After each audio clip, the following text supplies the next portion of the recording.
Red. What's up, brother man? You know, I always have to do that. Yeah. Y'all a bunch of fucking nutters. That didn't sound... Y'all a bunch of nutters. Yeah, that is. It's an English thing, right? Well, everybody here nuts, so I'm pretty sure we're a bunch of nutters. Well, that's another definition of the word nutter, but... And that's where we start. I'm also running on no sleep, so I don't know where Yeah, I'm going. Rocco's running on no sleep. This is the first, man. This I is the first. get to see Fred Kowalo. I haven't seen Fred in a couple months. Yeah, I haven't either. Out there hanging out with rock stars and all the things that Fred does. Yeah. Nice little peons in Pittsburgh here. It's a boring life, man. So, we're going to have some fun. I want to talk tonight about comedy. And I would like to know thoughts on, do you think comedy is still very important in your life? Do you look for it every day? Have you ebbed away from it the last 4 or 5 years based upon the society we live in? Well, you know, just in general, what is the state of comedy today? Laughter, the idea of like having a good fucking time, You know, not being worried about it. I come here, This is comedy. and I'm like expecting, you know, like some kind of like, you know, right-wing political fucking, you know, or left-wing thing. You know, we got a whole world in turmoil. We got wars. We got bombs dropping all over the place. We're getting drug into World War III. We got fucking China and the fucking Persian Gulf. And you want to talk about comedy? Joke's on you. Damn right. I love it, man. And that's how we start. I mean, let's be honest. The world has gotten pretty comical. Oh, dude, I mean, it's a riot. I had a discussion today with a client that came in, and we were just talking like the world is fucking crazy. Like it's, if you just like think 10 years ago, we have thought all the shit that's happening in the world right now. It's all happening all at once. Like, is this fucking real life? Like, I don't know whether to laugh or cry most days. It's a Simpsons episode. They predicted all this shit. So I mean, It really all did. started when that damn gorilla got shot. Yeah. Fucking, that's when it started. Wait, what? And we all made the jokes, and now the joke's on us. What was the What name of that do you girl? mean? Harambe. Harambe. Yeah. Hambre. Hambre, Well, listen. homeboy, whatever the fuck his name was. Fucking, it all started when they shot that gorilla, Yeah, shit and the went world downhill. went to hell in a handbasket, and comedy just stopped. Really? See, the argument can be Or made. comedy started. So wait. True comedy So stopped. you guys have been World comedy started. you guys have been podcasting with me now for almost 5 years. So we've seen the attack on a comedy even before the pandemic, and then it got really dicey during the pandemic, where every comedian was being examined. Oh yeah. Not only now, but what they'd done prior. You think some of that's ebbed away now? Do you think we're starting to get our brains back a little bit in terms of like how we enjoy comedy? I think so. Well, I think so because I think you know, some of the comedians that are becoming more popular now are. A year ago or 2 years ago, they said these people are so offensive. I think people are tolerating it more because we were out of our fucking mind. Like, comedy's comedy. If you're offended, don't fucking watch it. Absolutely. That's it. Just don't put yourself in the situation. Like, people want to be offended, so they'll go to a comedian they feel is offensive and then raise the fucking red flag. Like, I was offended. Why did you buy the fucking tickets? Why did you go? Like, I think people are becoming. I think the world. A lot of the world is waking up. Like, we were fucking losing our minds there for a little bit. I think we're getting back to some level of normalcy. Not completely, but I think we're getting there. So I think that a lot of it also goes back to just Hollywood in general, because comedies aren't getting made the same way they used to be getting made. Yep. And the biggest reason is because of streaming. So, like... You saying there's not a market for it? No, there is a market, but most comedy movies, like name a comedy movie from, I don't know, a few years ago. Step Brothers. All right, Step Brothers. So, like, when it came out in theaters, it wasn't a big hit. It was a big hit after because of DVD. Yep. So, Grandma's Boy is actually a big one. There was a whole thing that they were like, it sucked in theaters. It's fucking hilarious. And then it made like So they said that Blockbuster, that was like the #1 most stolen movie. So we're just lazy then. But it's because like a lot of people don't want to put out comedy anymore because of that. There's no market for it. Yes. And it's not even just like stand-up comedy. It's also like in movies. Like, name the last big comedy movie that came out. And so you're saying there's no money in streaming for them? There's not, because it's not. It doesn't have the same. It might have the same viewability. So you'll get like something on Netflix, but nobody cares about that. Yeah, the money in the box office isn't there anymore, right? So Yeah. you make a comedy and you all of a sudden you have $100 million opening weekend for a $10 million budget, like you made a shit ton of money. You don't make that much money on streaming. Well, you're an platforms. actor. You're in the movie game. What do you think about? Are they making comedies? Not like they used to. But yeah, exactly. I mean, when you get down and you look at it, it's not the same. I think it's more of a chance to release something like that in a theater now. Yeah, Yeah, Because nobody wants to go. Nobody wants to pay. Who goes to the theaters anymore? I mean, Yeah, really, exactly. That's really what it boils down to. yeah. I don't know the last movie. I can't tell you the last movie I went to the theater to see. I was gonna go when the new Top Gun came out. I had plans to go see it in the theater, but like 2 weeks later, I was able to get it on TV at home. Yeah. Is that symptomatic though of technology making the home experience so like delectable? But that's the thing is you're not, unless you're buying it like from iTunes Store or whatever, like you're not buying it. You know, if Netflix picked it up, you're paying the same subscription fee that everybody else is paying. You're not specifically buying it to buy Top Gun. I did buy that one. I rented it for $4.99. No, I just wait and buy it. I'm one of those people. I'm gonna buy it and own it. As Yeah. ownership is the digital world. But like, you know, a crappy comedy movie that we would all like die laughing at and be like, oh, these have the best one-liners. We're gonna buy that on DVD to watch it again and again. Yeah. So now Agreed. like Netflix Agreed. is gonna pick it up, but they Agreed. can't say like, oh, this is the best Netflix comedy movie ever. Yeah.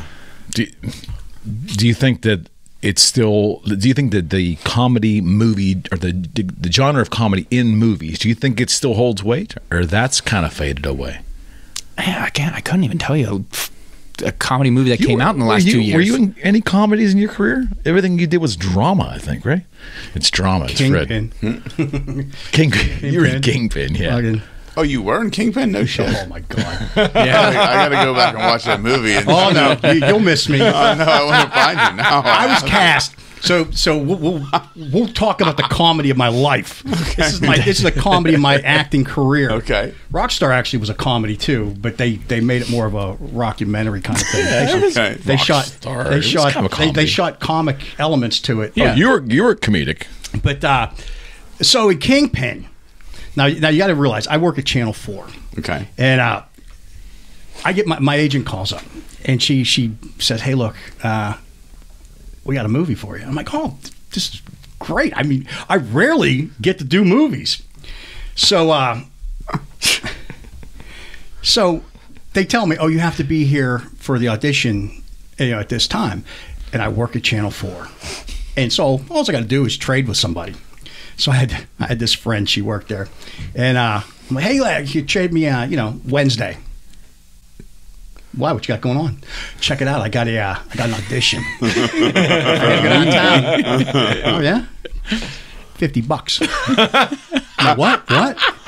$50, and I get to keep the time. I'm like, wait, what? I'll trade you the day, but it's going to cost you $50. $50. But I wanted this role, so yeah, I go and I do it. So I go and I get the role. Mm-hmm. They cast me as Woody Harrelson's best friend in Kingpin. Okay. Oh my God, it's my first SAG role. I get a SAG voucher. I'm like, this is great. I'm already after her. Okay. But I get it's my first, this is a big thing. I mean, this Yeah. is my first step. I'm back. I'm in my 20s. I'm young. I'm like, this is going to be great. Oh my God, I'm so excited. So I get on there and I get in. I go walking on the set, and they're like, I'm like, this is going to be great. I'm cast as Woody Harrelson's best friend. I'm going to walk down it's going to close-ups with him. This is going to be great, blah, blah, blah. And I get there and I go, "Hey, Fred Kowalo." I'm like, "Yeah." He goes, "Got some good news and we got some bad news." I said, "All right, what's the good news?" He goes, "Good news, you're still in the movie." I said, "All right, give me the bad news." He goes, "Well, Bill Murray was golfing with Brad Faxton on MTV's Fairway to Heaven, and he kind of gave Brad Faxton and his caddy your job."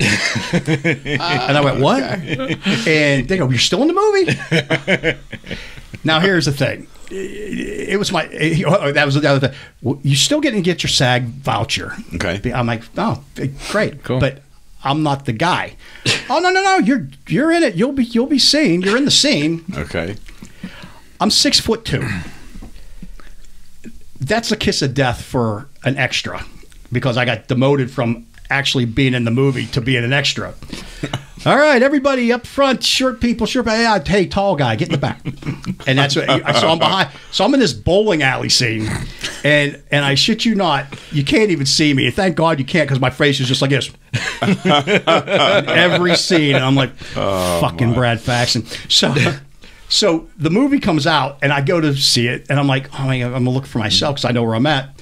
And there he is, Woody Harrelson with Brad Faxon, and Brad Faxton's caddy walking. They're coming, they're doing the little. I'm like, and there it is. You see my hair just like flutter in the background. I'm a silhouette in a doorway.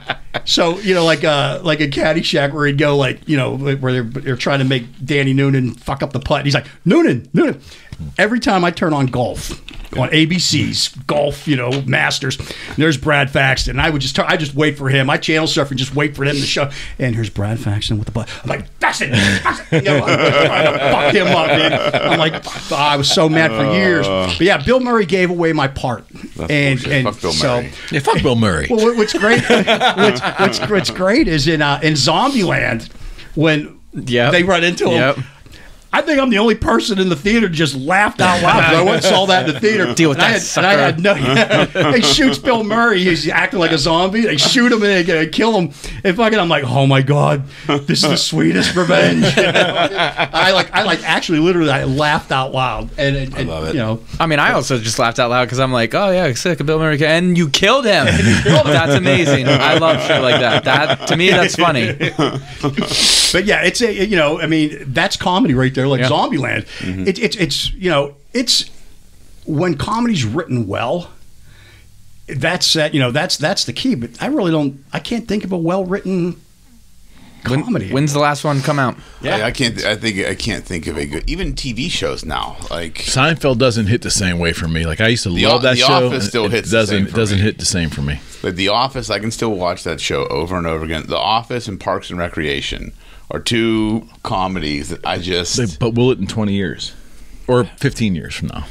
Well, it's funny. I think The Office will, because right now, if The Office came out right now, it'd be canceled. Because there are so many offensive things. I think Seinfeld would be as well. But it's also like everybody watched it, and it's just hilarious because if you've ever worked in an office, you can relate to every part of that. Yeah, it's relatable. It's relatable. It's relatable. Sure. And same thing with Parks and Recreation. If you know anything about local government, it's the same exact thing. Well, the whole thing about comedy is it's written as a drama, and then you inject comedic elements into it. Exactly. So right, that's what makes it funny, because you're also like, oh, that's super relatable, and also that's fucking funny. That's exactly right. And that's how I feel. So on the broader context, do we still hold the idea of laughter and comedy as an escape that's necessary in society like we used to? I personally think we used to deem it an important part of society. Is our ability to laugh or our need to laugh still heavy today? Is it something that we still yearn to do? I don't know. I think so. I definitely think so. Yeah, absolutely. I mean, I feel like half of the shit that I do is fucking funny. I know half his life is a comedy show. This is a fucking joke. But I sit there and think even about my office. Like during the day, we're always congregating and laughing because you need that break. You created that culture, though. But I think a lot of yes, I have. But I also I'm being a lawyer just so you know. Come on in, man. It'll be fun. It'll 2 years of school, three, whatever. Yeah, I thought about. I've threatened to do it too. You could just be a paralegal. We'll be like, he's our pseudo lawyer. But I do think it's important because I look at the human condition right now and everything that's going on in the world. It's an emotional roller coaster, right? Like if you try and understand the world right now, your head's fucked up. Laughter to me it's like a drug, right? It releases all the good chemicals. So I think you need it. And I think because the people I know that are miserable are people that don't really joke around a lot. Yeah. They don't really enjoy much. They're just kind of miserable. So it's like the people that don't take themselves too seriously and have fun are pretty much happy people, in my opinion. That's what I think. And I think that's why I think laughter is so important. I think comedy is so important. I think the fact that comedy's been under attack is detrimental to society, in my opinion. Well, correct me if I'm wrong. I'm not going to put you on the spot to really get you in trouble, Fred, but ultimately, think about all of the tour stories over the years that when you and I would sit down initially to do podcasts, even in the beginning, we had to parse out. I hated that about our Yeah. time together because we got to sometimes plan what Fred was going to talk about and what he wasn't, which is like 15 years ago, we would sit in my office and we would just laugh and laugh. And we didn't care who came in, who heard the off-color shit. It didn't matter. But now you have to parse out every little thing. Now you say the wrong word or the in the wrong way, and you have hell to pay. You know, your career's done. Now look, I don't know if you guys know this, but I used to drink a little bit. And Don't say. I'd go out and people would hang out with me just to get me drunk to start telling the stories. stories. And when you have people sense. like my ex-wife is like, You're a fucking idiot. You can constantly tell the same stories over. yeah, it's because people get me drunk and they want to hear because that's and it's a riot. Everything that I think one of the fun things about me is I kind of see funny things in everything. Yeah. Like, I'm that asshole that goes to the funeral and laughs, you know, it's just shit like that. But it's you know, I don't know. I don't think most people that are dead would want everybody to be crying about it. Right. Yeah, exactly. I want people to laugh at my funeral. I want you guys to talk shit on me and mine. You know, oh, don't worry. but the thing is you know, but I sat and to me it's all big one joke, and the fact that I never started out on this career, or I fell into it, and just the odd things that happen along the way, I find them funny, and I want everybody to be part of that silliness. So I'll have a few drinks, and I'll tell the stories. Some of the stories I can't tell, and the drunker I get, that's when you get those ones that you know. You can, hey, tell the one about the night. And it's just like, oh my god, and but it's fun to make people laugh about. It's a release too, isn't it? Yeah. Like, maybe we don't have enough healthy releases anymore, and I know we can go many different directions with that statement. But I'm just ultimately saying, it's a stress reliever, right? Yes, it should be. I always love the quote: "Don't take life too seriously because no one gets out alive." And like that's such a simple quote, but it rings so true. And I think if you live your life that way, it makes it a lot easier to navigate. I also think it has something to do with being able to laugh at yourself. There's some people who take themselves way too serious, that they're like, I mean, I laugh a lot at like religion because I think certain aspects of religion in general are very funny. And I'm like, but I also work with a lot of very religious people, and I'm like, but if you don't think that's funny, that's kind of a weird thing. I'm like, you sure that's not funny? I'm like, you should. I mean, it's okay if it's funny. I promise you, it's okay if it's funny. I'll laugh with you. I'm actually already laughing. But like, if you're mad about that, I might. All right, I'm sorry. I'm sorry. But I think you're right. I think it is a lot of people that take themselves too seriously. That they just. And when I meet people like that, I try really hard to break them down. I do too. I do too. I do that. Really, I mean, but at the same time, you got a master's degree in that, Fred. Yeah, there's a fine point where I'm like, all right, this is, you're gonna be a hard one, and I don't think this is gonna work. And just imagine if you said that to them. You're like, you shake your hands, you have a little conversation, and halfway through, you're like, and we haven't laughed once at all. So I'm sorry. I'm gonna go get another drink, and you stand here and be boring. What's interesting to me though, like I notice this a lot, is like people don't smile as much as they used to. Right.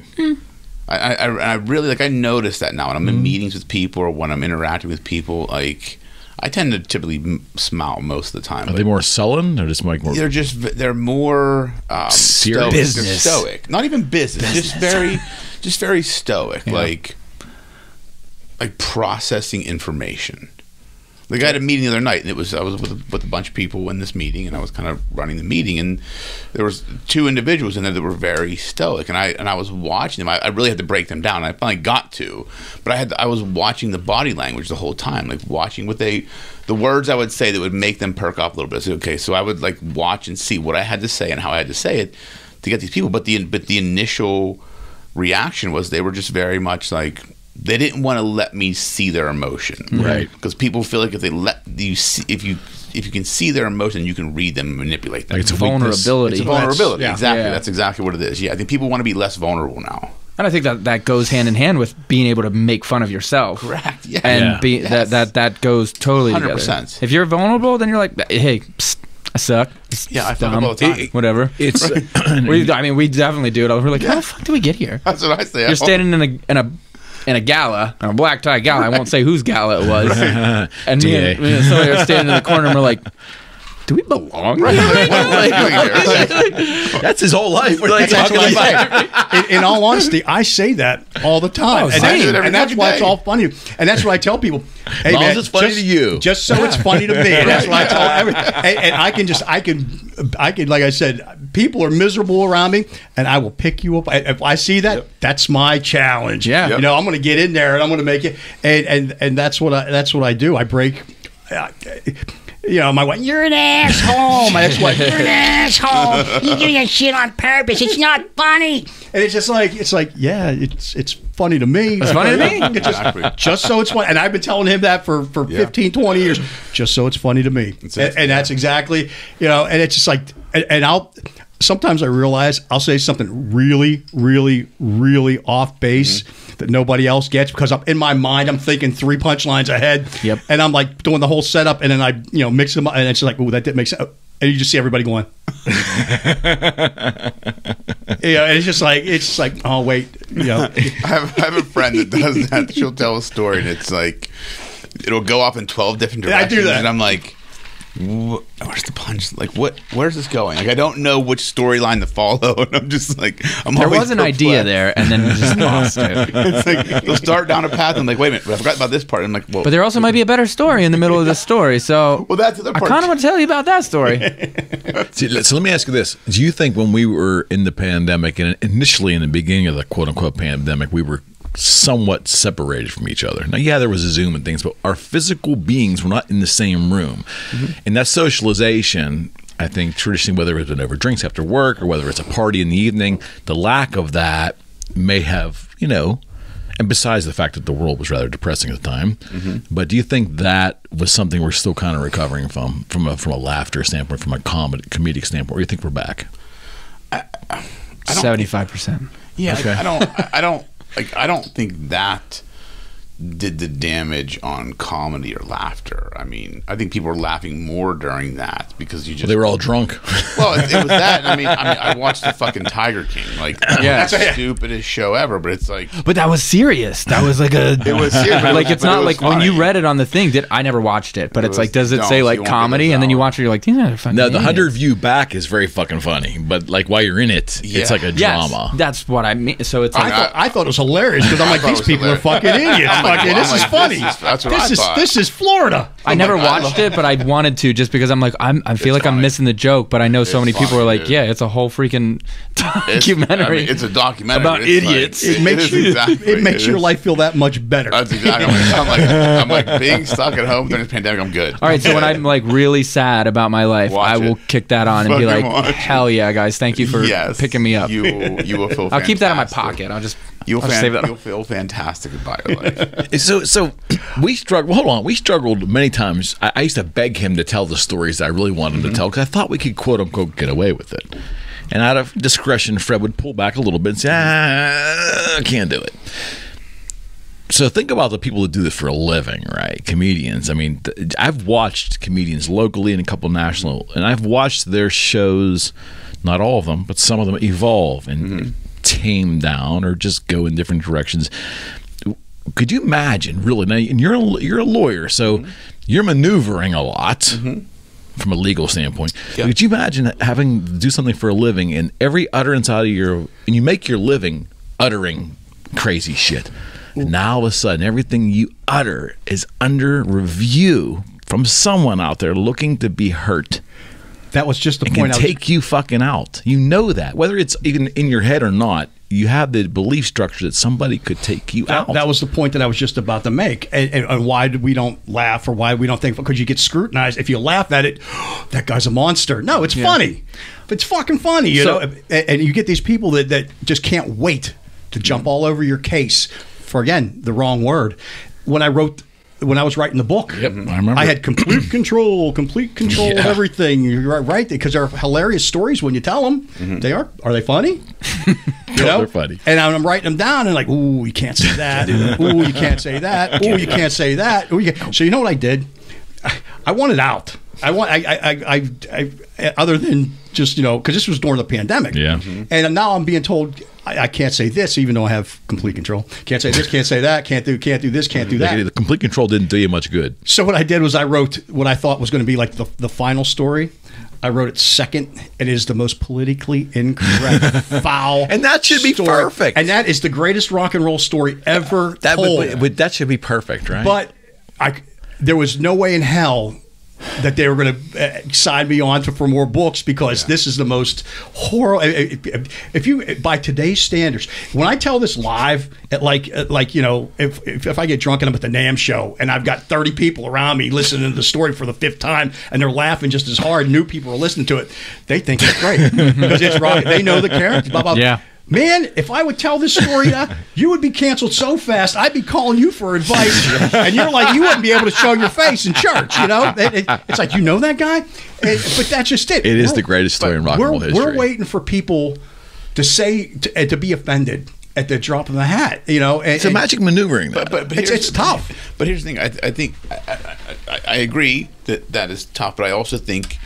I'll give you an example. I think if you are confident and have humility as a comedian, you don't have to maneuver that. You don't have to worry about it. Matt Rife. Yeah, I was going to say a lot of comedians now do more crowd work than I have this story that I'm going to tell you, and that's going to be the funny thing.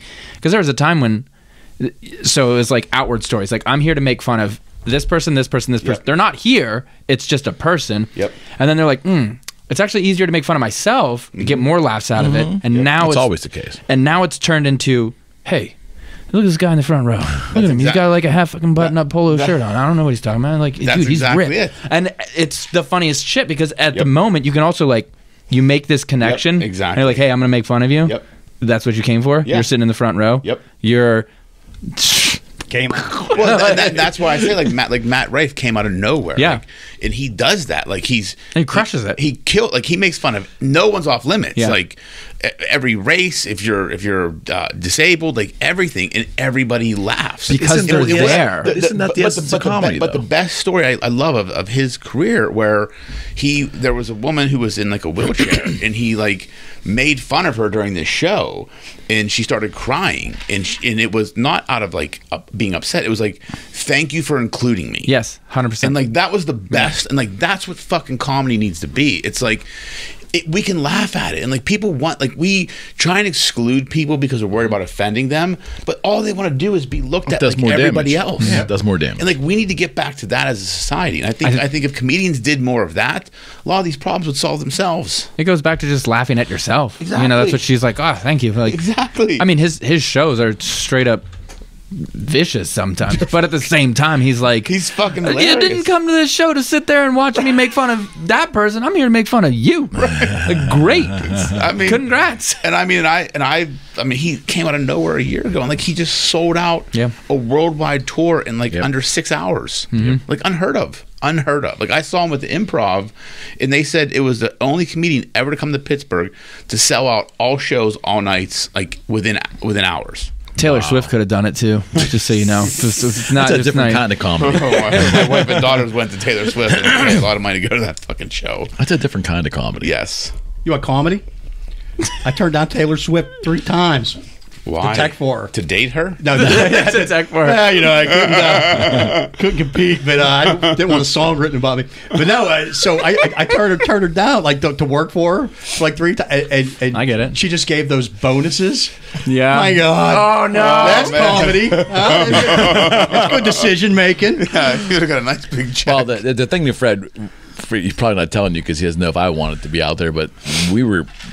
in the guitar business, we were next to a radio station, a country station in town here, and they would bring people through all the time, usually young artists. And I would usually run to leave, and I'd make Fred deal with them because they were never going to, you could meet. Yeah, it's country. Country's so garbage.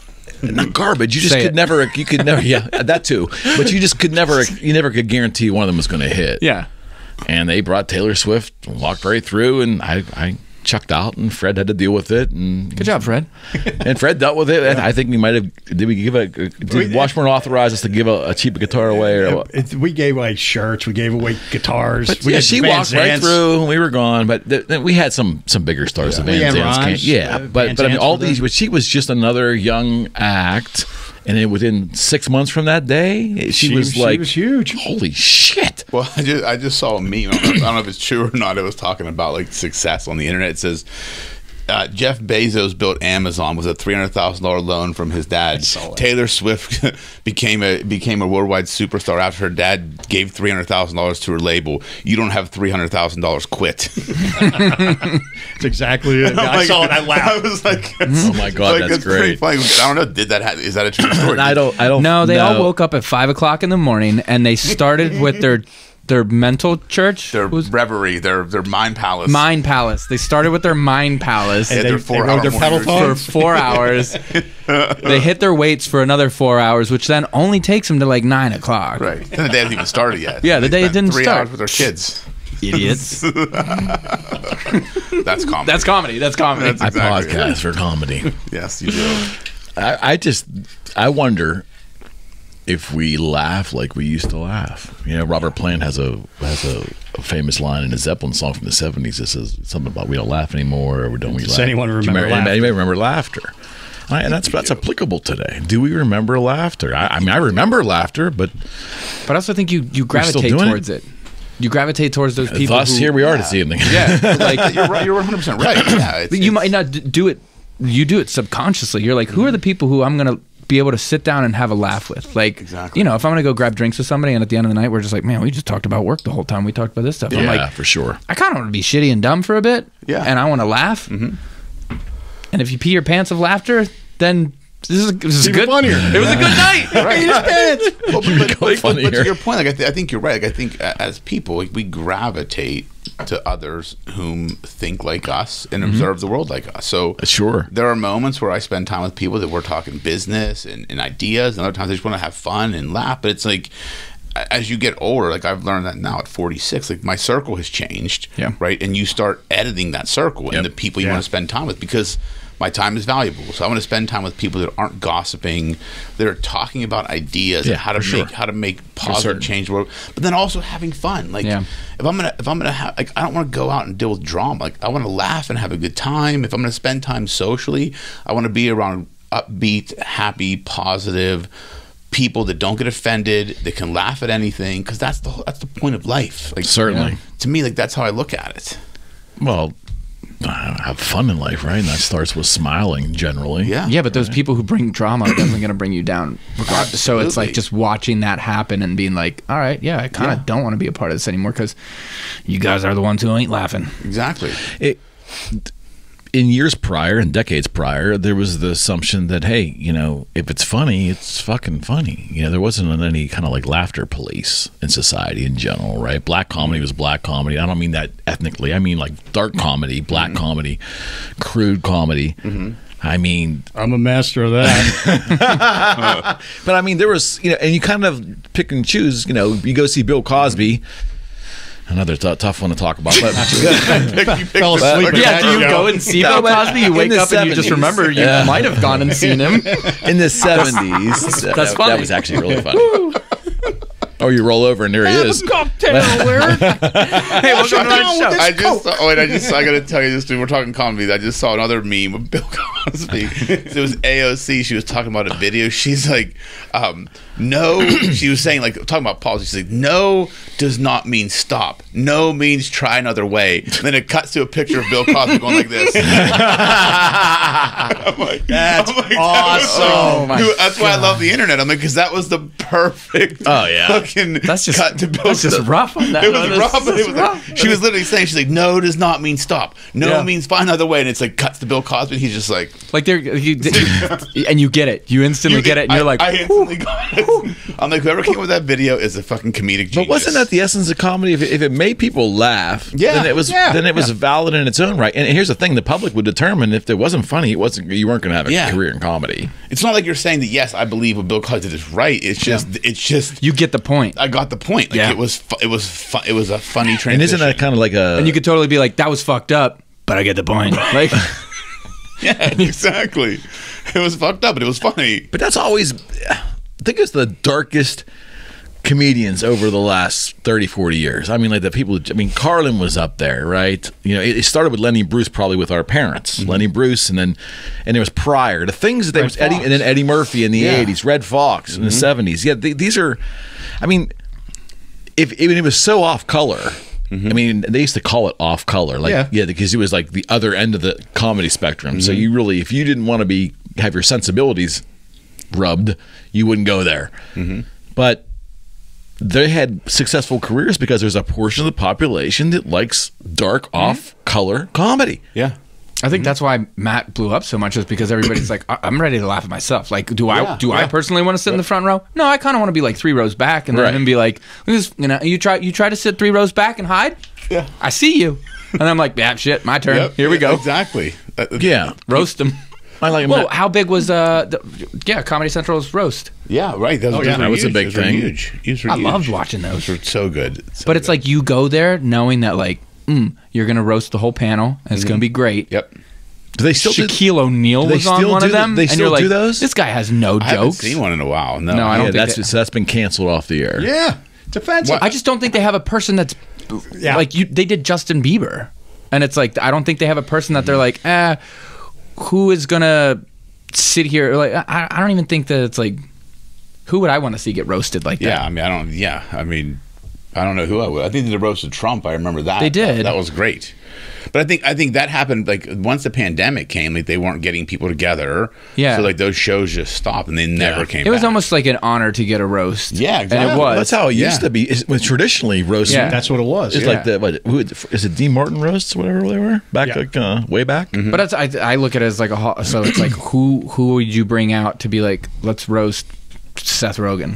Half the time I'd be like, I don't even know if you can roast that dude. He's already roasted himself. Yeah. Like, who's really relevant now that has that much star power? Because you have to have, like, star power, but also not be, like, as not a comedian yourself. You can't be a comedian. Exactly, yeah. Like someone like Brad Pitt, right? But at the same time, it's like you're going to watch a Brad Pitt roast and... No, but like a Tom Hanks, or not Tom Hanks, Tom Cruise. That would be one. He would be pretty solid. Yeah, that would but be also a at the good same time, you're like watching them roast. It's like, all right, we got like Top Gun jokes, and we got he's so Scientology, good looking. Scientology jokes. Yes. And that's the other thing. Another angle could be fantastic. And I think that's what it is. It's you have to find this like far-fetched stretch piece that it is Scientology. So when I'm making fun of religious, that's top of the mountain. You know what I'm saying? It is. But like that's the person that you're like, oh, Tom Cruise is gonna be great for this. Exactly. Because like you'll get some Top Gun jokes, but yeah, you'll get Scientology jokes. Somebody will be like, hey, how can I join? And then everybody laughs. I think about Cheech and Chong. Do you remember Cheech and Chong? Of course. You remember Cheech and Chong, right? We're older than y'all. I was a baby. Yeah, I remember Cheech and Chong movie one time that distinctly I remember this portion. He was impersonating an Arab driving a Toyota in a desert. Yeah. It's hard to get a date with the hairpiece. he had a hairpiece. That would never be shown. Well, look today. at Saturday Night Live. Never be shown. Saturday Night Lives. I mean, that's the thing. It's just comedy's changed, right? Because people's perception of reality has changed. People's sensibilities has changed. There's more entertainment now. Like that's the other thing too. Like think about it. 20 years ago, there was a lot less entertainment. So comedy was easier to have because there was a lot less things to distract you. Now it's like you have to be so fucking good for people to watch you. Yeah. Because there's so many other things out there. So many options. Yes. Yeah. So many other options. Exactly. Like and there's very few that talented of a comedian out there right now. Point taken. Back then, it was brilliant writers, brilliant directors. So you'll never do Blazing Saddles again. But here's one for you, and this has been a huge topic while he has blown up. Okay. Tropic Thunder. Oh, absolutely. And that's a movie that people would say, "Oh, you can't make that today." And I'm like, "No, you could. You totally absolutely could." Because like, will they? And like, Robert Downey Jr. went on podcasts and people were like, hey man, like you blackfaced. And he was like, if you watched it and that's what you got out of it, like you got it wrong. Like the whole purpose was making fun of this. And they're like, we didn't do it to, I mean, literally if you, from a film industry, That movie is amazing to me. There's no question. Like, It's killer. we all love that movie because we're like, one of the funniest jokes is the most subtle jokes when they're like, all right, who's the key grip? And you're like, that's the dude with the biggest fucking muscles. And he's like, punch him in the face. People be like, why'd they ask for the key grip? I don't get that joke. It's like asking like, who here lifts the most weight? That's a little punch the director. That's a little industry specific. It very much is, but that's also where like Got it. I that get it. same aspect is like, but you guys aren't in the industry. But Did you like that movie? A 1,000-mile walk back and look in again. If it's funny, if enough people find it funny, why should it be off limits? Why should it be illegal? Why should it be frowned upon? Well, if enough people find it funny, then it's fucking funny. Well, that's how I feel about Larry David. I mean, It's like that's how society used to run. And I think that's how it's still. I think it's still there. I think it still does. Yeah. It's the comedians that cause it. It's the comedians that almost cancel themselves. Yeah. Like that. Oh, that's interesting. Yeah, that's how I look at it. Because if people are laughing at jokes and there's like, if you have to apologize for your joke, you're a pussy. So you're saying it comes down to a fear component Yes, within the comedian absolutely. field. Yes. Yeah. Yes. Like, hi, my name is Matt, and I'm here to make fun of you. And if you're offended by that, did you laugh? Yeah. Right. I mean, you're right. Like it's, and I think that's what it comes down to because when you let's define cancel. Right. So let's this is the lawyer in me. So how would you define being canceled? I don't know. I want to have it explained to me. Right. So no one really knows, right? Like how we say this person was canceled. I think it's people cancel them. When you go out and apologize for shit you've done, if you're a comedian, you've canceled yourself. Yeah, because I was like, I'm a fucking comedian. This is what This is what I get paid to do. If you don't like it, don't come to the show. Look, I'm a lawyer. I get paid to provide a service. If people don't like my service, don't work. Oh, isn't that what Rocco and Chappelle did? They've just put their head down and just buried their way through the woke stuff and just became this is who I am. Exactly. And I think if everybody started doing that, we wouldn't be talking about being canceled. Because I don't think society. So fear is running it then. Fear is what cancels Fear's people. been running it. Fear's been running a lot of stuff. That's exactly what it is. When you truly boil it down, like that's really what it is. Because, okay, if you're a comedian, the only way you're getting canceled is if people stop showing up to your shows. Which that's a problem, right? You could also suck. You could suck, but I think a lot of it is like when you see when people get offended. Pauly Shore, right? When people get offended, and then you see a comedian apologize, they're like, "We got him. Let's put the fucking screws down now." So if you're just like, "I don't give a fuck," and you just keep doing your thing, they'll move on to the next person. They let themselves get canceled by capitulating and apologizing. Those people are like, "Yes, we got him. Let's end him now," because that's what people want to do. If you're just looking like, "I don't give a shit," like. You're offended. Don't watch. So don't listen. You think comedians are starting to stand up now? I mean, I think they are. That's what they need to do. Yeah. You know, what's silly, and I'm not by no means a comedian, but he'll tell you, I don't give a fuck. Right. I don't give a fuck what I say. And when people go, you're an asshole. I don't get. You're an asshole. I don't give a fuck. And, you know, and that's exactly. You know, well, to some degree, there are plenty of stories that we have not done on this podcast that probably need to be on this podcast. But the thing is, it's you know. Well, I'm putting you on the spot, Fred. I mean, we're gonna. Well, I try to protect the innocent here, you know, or to protect the guilty. Protect the guilty. But, change the names, Fred. But no, man. I mean, you got cats like Chappelle. Yeah. You know, back in the day, George Carlin didn't give a fuck. Yeah. Richard Pryor didn't give a fuck. Red Fox did not give a fuck. Yep. And those Lenny Bruce, those cats are classic, and they made no apologies. Funny, did you ever go back and listen to Lenny Bruce's stuff? I didn't get it. It was you know, it's like, well, it's our mom and dad's comedy. It's a timepiece. Yeah, maybe it's a timepiece. But that's exactly it. Those cats were so outrageous, so over the top, and believe me, they did offend people, but they didn't give a fuck. Yeah, you know, Andrew Dice Clay. Oh yeah, he was. That was a thing for a while. Yeah, he was. But that's exactly it. They went up and they did their thing. Person who apologized, Andrew Dice Clay. You know, I'm playing a character. You know, you know what, man? You step back out of it. You let the world see you. And he wasn't around for too much longer after that. He went into mainstream acting, but you know what I mean. But you got these cats. Eddie Murphy, man. Those first Eddie Murphy Raw. Yeah, dude. Yeah, I mean, You couldn't say any of that shit Right, now. exactly. And because somebody would cry, somebody be all butthurt about it. Yep. But they're hilarious. Yeah, even early Chris Rock. Yeah? I'd say I have like 3 Chris Rock DVDs in my Yeah, I mean, collection. early Chris Rock was was pretty wouldn't pass muster today. And really, in the end, comedians just holding up a fucking mirror, right?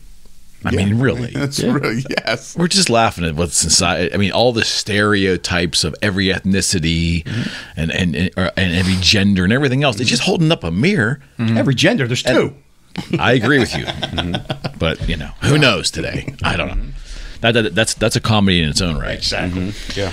Yeah, the reason I wanted to ask you guys this is because, I know all of you well enough to know that, you like to laugh. Yeah. I like to laugh. I don't like to laugh at all. Yeah, okay. None. Do you still think that most people, to further where Rocco was going with it, most people, if you sit them down and they start to laugh, they'll realize they enjoy it, right? It's the matter of breaking through the wall of those who are so stoic or so afraid almost to laugh, maybe even afraid to smile in public and so forth. We just seem more guarded. And that's vulnerability, making fun of yourself. Yeah, and I don't. So I don't 100% agree. I think maybe I see a different side of the world. Like I think people still laugh. I think still people still have fun.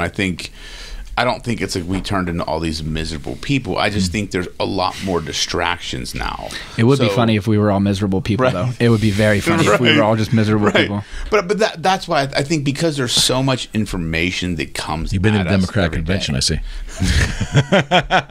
but that, Sorry, Fred. But that's what I mean. Like I don't think people are less likely to laugh or,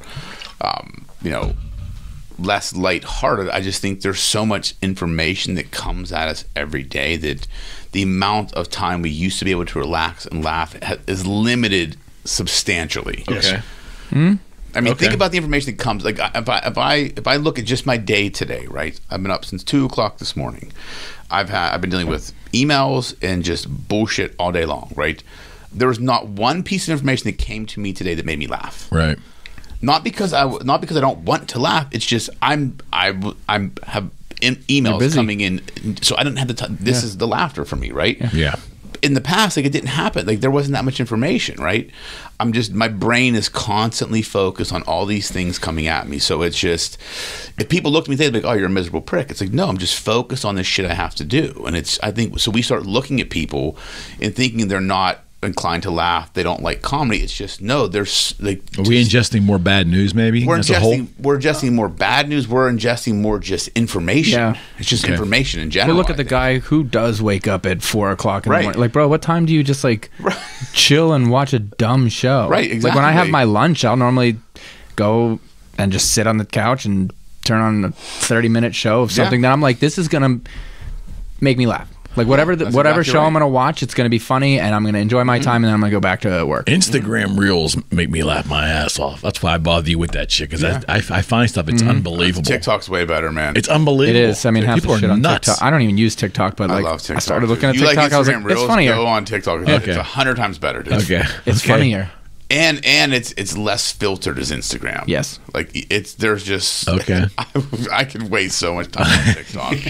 It's just ridiculous. And so maybe if we look at that 100-mile view that those reels and those TikTok videos and those whatever they call it on Facebook, what do they call it, reels? Nobody watches those. Yeah. Those are things that people don't do. Well, because they're so damn popular, there's an example of how we are yearning for laughter. We're obviously ingesting this stuff. I mean, my 15-year-old sends me TikTok reels. Yeah. Reels, if that's what they're called. TikToks. TikToks. Yeah. He sends me TikToks. And I'm like, this is amazing. This is funny. Thank you. So my son sends them to me all the time. So does my daughter. They're all funny stuff. They're all funny. Yeah, they're always funny. Okay. My son will send me some political stuff, but it's always funny political stuff. Well, I'm encouraged by political humor because it's always been around. Usually it started with cartoons, I think, before the video age. Yeah, little drawings in the newspaper.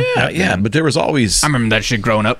Well, I mean, there's an example. I remember newspapers. I remember newspapers. We used to have to fold them open and get to page 6D. Get the ink all just over to get your to the fingers. funnies. Do you guys still call them the funnies? That's what they should call funny pages. TikToks. They should call TikToks the funnies. Oh, you on the funnies app? Oh my God, that's exactly what it was. My grandfather. You want the funnies, kid? Sure. And then on Sunday they had a full page of funnies. Yes. And it was in color. Garfield. And you fought for it. Yeah. They're like, give me them funnies first. I want the full page. Or you get the baseball box scores that were like 3 days away. Reading about shit that happened 3 days I ago. do remember reading those. Yes. Yeah, like we were okay with our information being, We didn't couple have days. it. We didn't have it fast. Now it's like it's instantaneous. No, it's. I would say it's even faster than instantaneous. Like it is. We know about it before it even It's happens. like it's scary The sometimes. Simpsons. I mean, we know shit is going to happen before it happens. Right? Can we phone them and just be like, hey, what, lottery numbers next Right. week? You guys got those? Who's going to win the Super Bowl this year? Can you tell me, please? The Kansas City Chiefs call it now. Taylor. Taylor Swift. She'll be in the crowd. Oh God, oh my. Unless they break up and then the fucking... No, then he'll win just to prove he's worth it. He'll also get the MVP. Count it. I like that. That's a bold prediction. That's a bold prediction. They're going You to guys break. could just. I don't even know when the Super Bowl is. I'm pretty sure I actually just got a job on that. They're and I'll going to be break up. He's going to play in it.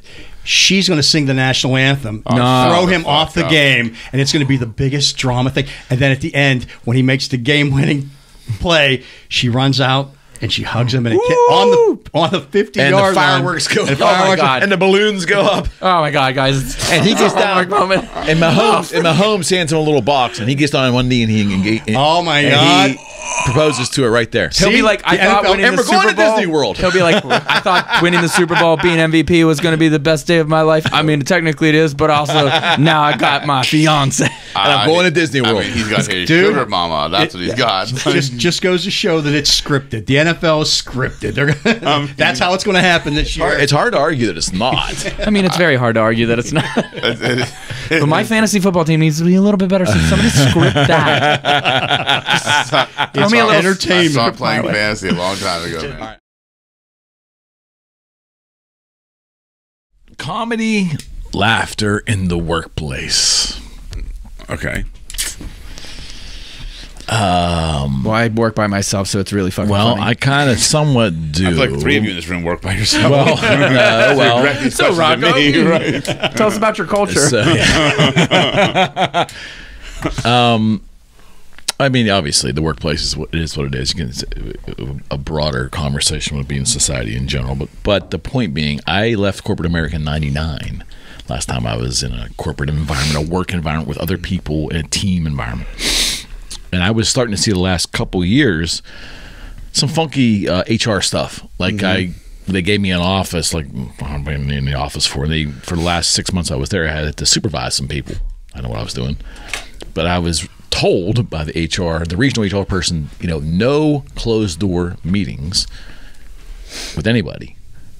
And this is '99. That's so stupid. I'm like, oh, that's interesting. So, and there was. And I did have an office that had a glass wall, and it wasn't like I was in a cubby anywhere. You could see from the exterior looking in. But I realized right away that I was leaving anyways, but I'm like, this is a landscape that I am not familiar with at all, right? So I could just tell that we were in a different world. And so I haven't been able to work with other people in a tight environment. I mean, we didn't have any kind of decorum when we worked together all those years. We just didn't. Our desks were together. Dongs. Dongs. Our desks were together when we started. But somehow they started like this. Okay, like he's facing me, I'm facing him. And then the next thing you know, I come in one day and my desk, I didn't move it, is 10 feet down. Oh, the fair just give me more space. And then I'm like on the other side of the room. Oh, yeah, I figured I'd give more space. Did you ever look at him and go, you took my stapler? You took my stapler. So this needs to be on the record. So how Fred joined me was I needed some guitars fixed for a customer, and Fred Kowalo, that's the guy. He's the guitar guy. I call Fred Kowalo. I said, hey, Fred, I got these basses that need set up, and the frets are all screwed up. Can you help me? Like, oh, yeah, I'll take care of it. I said, okay, well, Day and time, he comes up. Fred walks in, doesn't say much. He said, "Where's the bases at?" I said, "Over there." And I still have pictures of you fixing that base. First day one. Fixes the bases, 20 minutes. Goes, "There you go, man. I got to go to work." I'm like, "Okay." And he wouldn't take any money. And I'm like, "Hey, wait, maybe we should work on an arrangement." So he says, "Yeah, we'll figure it out." So he leaves, and I assume, okay, we're going to work on an arrangement. Fred's going to start working here. I don't know, right? There was nothing on paper. It was just Fred's going to show up. So I think I came in on a Saturday, 4 or 5 days later, and in the middle of my open space, because I had just leased this space, I mean, it was cavernous, but we had nothing in there. In the middle of the fucking main room was 4 or 5 cases of Jack Daniels, that road box right there, a bunch of baseball cards in another box. That never made any sense to me at all. A couple guitars, Cheetos, other shit, Lots of Cheetos. Solid. But I never gave him a key. I had no idea. I have no fucking idea how he got all that shit in there. Never called me. Never got access. I don't know. And he's never left. He's always fucking been there. Shit was done, wasn't it? Yeah, but did you guys ever get your agreement sorted out? No. I know a guy. I know a guy who can help. There was no. I needed a lot of help. We can make it retroactive if we need to. Wait a second. Now you're talking. This is comedy gold. This is the guy. No. I know a guy. Fred was like, "Hey man, we got those 30 guitars in, man. This number 4, man. It's it's got something great." I'm like, "Oh, awesome." And then number 4 just disappeared. It's called payment. No. No. My father comes in. This is the kicker. My dad is an electrician and came in to put additional lighting in my place. So my father gets his ladder and he's up there and I'm doing my thing. My father's over the ladder and he opens up. He pulls aside one of the fluorescent lights in the drop ceiling, and he looks up there, and there's 4 or 5 guitars up in the ceiling, spread out throughout the entire room. And I'm like, why are guitars up there? Well, Fred would find one that he would want eventually to have, not to steal, but we'd work it out. He wanted to separate from the pile, and there really wasn't any place to put it. He would just stick it up in the rafters, and then he would go on tour and forget about it. I'd put his good ones away so he could get the good. So you wanted you put them up there to age them, like wine. So you're like, hey, these are aged guitars. Oh, yeah. He aged them all right. He's probably got some of them that are still hidden somewhere. There's probably some in this because we had this building for a while, but. No, that was the idea is to keep the good ones, sell the other ones. You're going to make money on these down the line somewhere. Aged. Now what are the prices on those things? You see them on Reverb? Yeah, I do. Holy shit. I do. I've got all mine. How many do you have? None. I've sold everything. Check the ceiling. There might be you may have forgot about a couple. But that was for us it was just comedy all the time. So I guess my question is, what's it like now? I mean, I know how you run your culture, so it's probably but I mean, you've also worked corporately, and you left your corporate 2018. Yeah, so I mean, since you got out of law school, you've seen it. I mean, is there a quote unquote rough standard of what's permittable and what's not, or is it pretty much depends on who runs the organization? Depends on the people. Yeah. It depends. I mean, every organization depends on the people. I mean, it really does, and even. There could be company-wide policies, then departments have their own way of doing things. So I think in my opinion, there are things you should and should not do legally. Don't sleep with your coworkers. Don't fucking. There's just things like that. Don't shit where you eat. But it really boils down to you kind of got to know the people you're working with. You would think. But you also got to know the people you're working with. You got to know their sensibilities. It's almost like you have to fill each other out because you can't. You shouldn't offend people in the office, but I think that is subjective. Mm-hmm. There's no, the law has the reasonable person standard, but what does that even mean? So I think every company I've worked with or worked for, it's always been about the people. And even when I was in corporate America, we were a pretty laid back office because the people I was laid back and I was the lawyer. So if I'm not so uptight, no one else is going to be uptight. So it was kind of it really rolls from the positions, I don't want to say positions of power, but positions direction. Positions of authority. If they're less serious about things and are more lighthearted, then everybody else seems to be, they can be that way. But some companies, like, they get so caught up and we're going to get sued. We have to do everything appropriate. We have to do this, this, this. We can't say this. We can't do this. And yeah, there are certain things you can and can't do legally, right? But also you have to be able to have fun and be lighthearted in the office. And you have to be able to laugh and enjoy yourself, because I spend more time with my coworkers than I do probably my family, right? Because I mean, you're spending 40, 50 hours a week with them, you know. So we have to have an environment where we can enjoy ourselves. So I wouldn't want to work anywhere else. So I do have, because I work with a lot of different agencies, and this is actually recent, and we shot this commercial with this people. We'll just say people. Okay. And the CEO, we get in the elevator, and the CEO, I have the camera, and he literally was like, and it was hilarious. I don't think he knew that the camera was on. That's fucking great. I have the footage, and I sent it to the agency, just one person in the agency, and I was like, look at this. I feel like I need to show this to somebody else who can laugh about this. And he watched it, and he was like, oh my God, this is amazing. We can't show anybody. I was like, I know. I totally get, you know, like you get it. Like, exactly. It's very funny. And then like he was like, all right, but I feel like I should show one person. And I was like, okay, because And that's how it starts. so he showed one person. And they showed one. And the thing is, but the company didn't know about this yet. So like the company didn't even know that I had this footage. So eventually we were like, they were like, I was like, all right, it's now in your guys' hands. Like, you guys now have this. So like, I just gave you all the footage. You have it. So yeah. And they were like, so we showed the company, and they fucking loved it. That's And they were like, That's so great to hear. but they were like, but we can't do anything with it either. Yeah. Right. And I was like, no, I get that. And they're like, but it's great blackmail, and it's really fucking funny. Yeah. And they're like, we probably watched this like 13 times, and everyone cried, like laughing the whole time. I'm like, oh, it looks like a fucking rap video. Like, picture the camera coming in the elevator, and there's the guy, and he's like, yeah. And it's so funny, but we're like, we can never tell anybody that we did this or have this or anything at all. But like, we'll show Fucking him. amazing. Yeah, we'll show him, and he thinks it's hilarious, but also we'll be like, that'll disappear.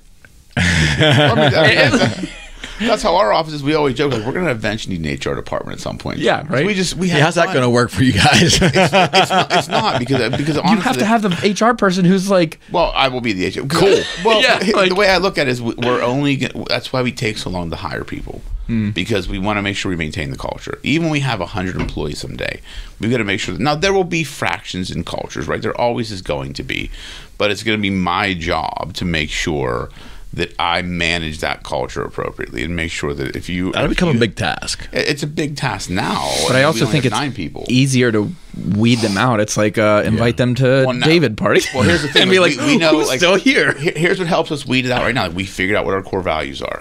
We have 3 core values, and if you don't have these, like, you're weeded out. You've got to be a good fucking human being. You got to have an entrepreneurial spirit, and you can't be a pussy. Like, that's really our 3 values. Now, the last one is you got to get dirty. I just say it means don't be a pussy. Yeah. Like, it's so that you have to have those 3 characteristics. The shit we do, I can teach you, but if you don't exhibit those 3, and anyone that hasn't lasted in our firm was Didn't missing have one of those. those. Right. All right, I also have something, because I said, oh man, like I just hate that person. That person's a pussy. And they were like, man, why do you hate pussies so much? And I was like, well, That's a good question. I was like, well, is that offensive? And they were like, well, no, but like, I mean, I thought that was a good thing. I was like, well, let's look at it this way. If you're looking at it 2 ways, there's like a pussy person and like a pussy, and both of them I want to beat the shit out of. And they were like, oh my God. No, it's like, I'm sorry. I'm sure you guys don't know each other. I was like, I'm sorry. I'm sure you guys don't know each other. And the best part is, I told my wife this, and she was like, oh, that's something you would say. And she was like, I'm not mad about it. But I was like, no, I mean, that was like, That's accurate.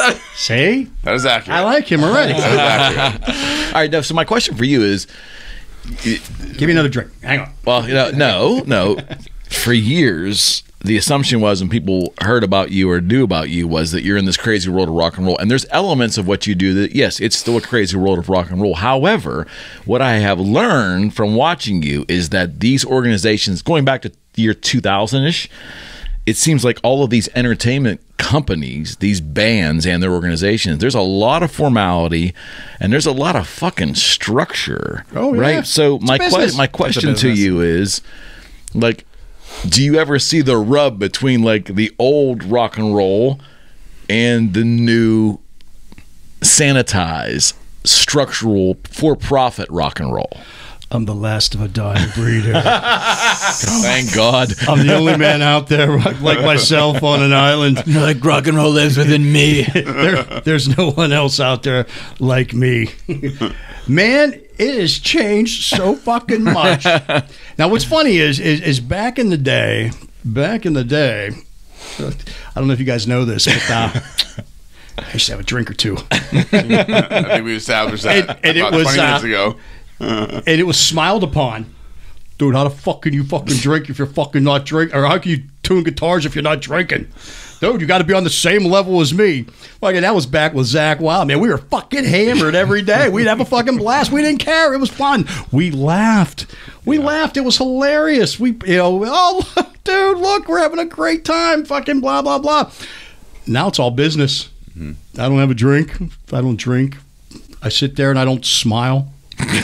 I usually didn't smile. Oh, you're one of those people who don't smile. Yeah. No. What's funny is Guys, we found the not comedy person here. that was what was funny is back in the day with Zach. But it was all a joke. It was all fucking comedy back then. Now it's shit still got done. Yeah, shit still got done. That was what I was getting to. But now, if I crack a joke, people go, "Oh, you working?" Yeah, dude, you should be working over there. And that's Really? Are you exactly, serious? Oh, that's what exactly. It's all corporate now. It's just like, and that's just it.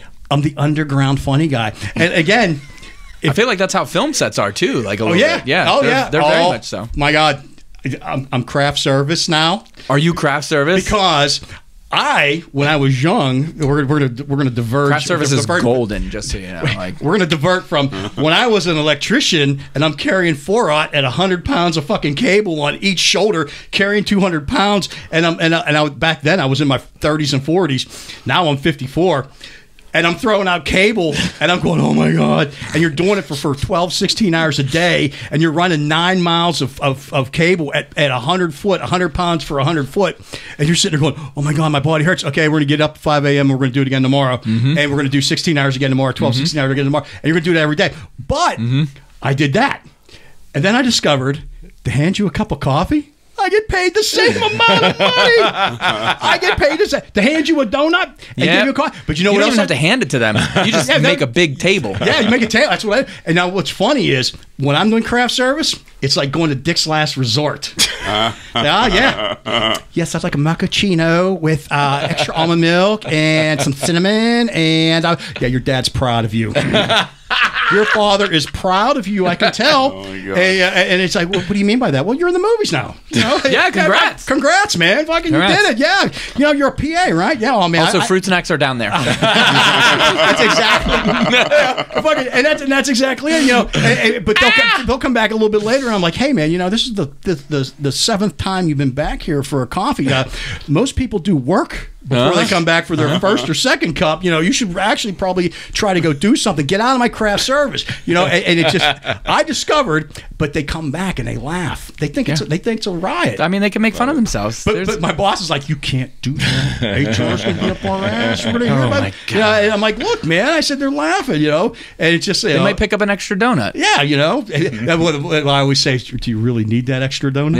Think about it. Oh, you're that guy. You're that guy. Yeah, too. It's coming at me. You're going to cut it in half. I mean, somebody's going to eat that fingered donut, the half a fingered donut. You know what? You're just going to eat half of it now and half of it a little bit later. Yeah, so take it with you. Hold on a second. So I remember you out of control for the most. Never out of control. The work was always getting done, but I remember the Black Label Society days out of control. Ozzy Osbourne out of always control. Fun. Shine Down was way out of control. No, it's not. Megadeth was a little more refined, but it's still a lot out of control. Megadeth was hidden. So my point to you is, like, at what point did it go full corporate in your career? Who was the band? Name names. Who was the band? Come on, it's full corporate. It's never been full corporate. With Motley, you didn't take the Kiss gig. With Motley, I take it serious, man, because it's my dream gig. But you know, I mean, we cut loose everyone. It was great.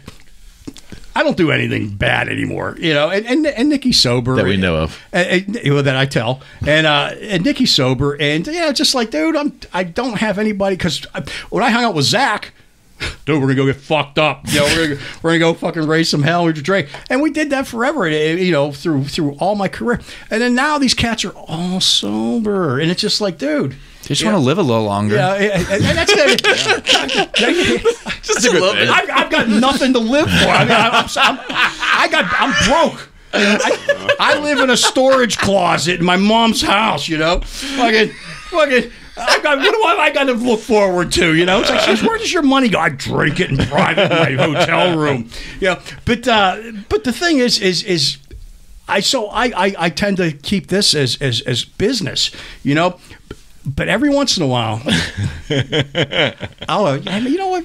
We should go have a drink tonight. Now, I know you're sober. I know you're on the wagon. It's like the other guys on the crew. Yeah, you know, man. You know what? We just need to cut loose. You know, just like, you know. Yeah, you don't even have to drink. It's Omaha. I mean, it's Omaha. It's Omaha, fucking Nebraska. You know, it's Tulsa. It's Tulsa. Yeah. Okay, let's just go have a drink. No, it wasn't Tulsa. Fucking, it was. Oh, it might have been. No, it wasn't Omaha either. Anyway, fucking, I talked the guys into going to the strip club. Fucking, we've never done anything as a group. Mm-hmm. You know, wait, the band members too? No, band members. Okay, but that's the thing. They're all sober. And they're like, well, you know, guys, you guys don't do anything. I'm like, no, we're fucking lame. So I'm all proud. I'm like, I'm gonna tell the guys we went out to the strip club. You know, talk all these guys going into the strip club. You know what I discovered that I like on the road? I'm afraid to ask. 20 years ago, I'd be up for 3 days, you know, drinking and hanging out with my buddy. Going, the back of the bus, this rules. There's things that I like: money and sleep. Makes sense. Hey, you guys want to go to the strip club? Yeah, come on, we'll go to the strip club. Let's do it. All of us as a group, we'll go. Yeah, I went. Fucking girl goes, hey, hi. Do you want to go back in the VIP room? I'm like, yeah, you know what? I'll meet you in a minute. I'm going to go take a piss. Hey, guys, I'll be back. I'm going to take a piss. Man, I walked it right back to the hotel room. Fucking left all those guys back. Now, here's where the fun is. Fucking, I got a good night's sleep. I kept my money. And I heard at least 5 guys go, hey, man, I bought the tab last night. My tab was like $550. No, I picked up the tab. My tab was They charged me $550. Yeah, they all got fucked. Fucking screwed on their fucking. I was there the whole time. Where were you guys at? I was like, dude, you guys were so drunk, dude, wandering out. 100%, dude. I was in the VIP room. Yeah. Where the hell were you? I was. Well, dude, I went straight back to the VIP room. You know that curtain? Yeah. I was there the whole time. I didn't see you guys. Yeah, I'm back in my room sleeping. You know. Yep. But that's what's happened to me, man. I've gone from the last of a dying breed to actually being the last. You know, I sit there and I go. I actually had fun. I with one of the bands I just went out with. I flew into Atlanta and I met this guy that I've never worked with before, and we're driving. You know, we fly, we talk to each other on the plane, and I'm thinking, you know, everybody else is sober. You know, I'm going to be good. I'm going to behave. And we land.